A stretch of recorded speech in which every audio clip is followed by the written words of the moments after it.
wato dan adam ka daina jin yaren nan ba wani abu ne. Ba Hausa nake yi ba, cikin jikoki na sai a samu wani ya juye ba abin da ya iya a duniya sai inyamuranci. Ba kaskanci bane, ba kaskanci bane. Ni yanzu kakanni na fulatanci suka iya. Kakata ta rasu Disamba 1980, ba ta jin Hausa sosai, hatta mutu nashe take cewa. Amma ni kuma fa yanzu ba na jin fulatanci ko sur, sai Hausa tsiya a bakina. To yanzu an yi wa kakanni na jafa'i kenan. So mutane su fahimci waɗannan abubuwan. Wallahi wato duk 'yan dariƙa ne suke kawo mana rudani da 'yan boko. Su ne suke kawo rudani, abinda bai kamata su ruda ka ba sai su ruda ka. Ba yare Allah yake duba ba, ba rigar ka Allah yake duba ba, a me ake duba, mecece aqidar ka. Ko kun fahimta jama'a? Yanzu su Sardauna jikokin dan hodiyo ne. Sardauna baya jin fulatanci, ya koma yana jin turanci fiye da fulatanci, wanda kakannin shi suka yaki turancin kuma. Shikenan yanzu Sardauna ya asara, baya jin yaren kakannin shi, ya koma yana jin yaren makiyan shi. Rayuwa inda ka samu kanka, yadda ka samu kanka, dan ba kai kake da kanka ba, abinda mutane suka kasa gane yake.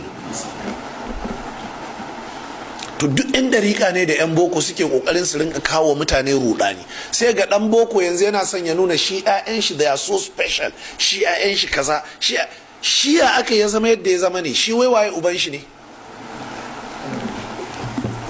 To duk waɗannan abubuwan mu ringa auna jama'a kafin mu shiga cikin gari su rinka ruɗa mu.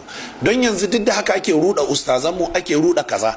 Ustazi yana zaune lafiya da matar shi mai ilimi mai addini, sai a ce kamar shi bai da mata 'yar boko, sai zai su kawo mishi wata fasika gidan wadda za ta zo ta rinka luwaɗi a gidan shi. Saboda me? Wai ya kamata a gidan shi yana da mai digiri. Me ya hana ita matar shi ya tura ta digiri, sai su kawo mishi a'a ga wata nan an kawo mishi, ta taho tana sanya kayan kafirai, a saboda wai a matsayin shi na ana sa rai zai zama babban malami, ya kamata a ce gidan shi ba 'yar boko. Sai su ruɗa shi, su rikita mishi al'amari, su lalata shi. Bayan kwana biyu sai su koma su ne mai dariya. Wallahi jama'a, sai su koma su ne mai dariya. Ka gani shi da malami ne, tun da ya auro ta ya iska, kuma su suka kawo mishi ita. Wallahi tun da ya auro ta ya iska, ta mai da shi dan iska. Wallahi su, ina faɗa muku wannan ne ko ba an yi ne a gabana. Za su zauna suna zagin gashi nan dan iska ce, amma ko kuka hada shi da ita? Yayi su da suka hada shi da ita, su ba ce suka yi biye mata ba, sun so ya gyara ta ne.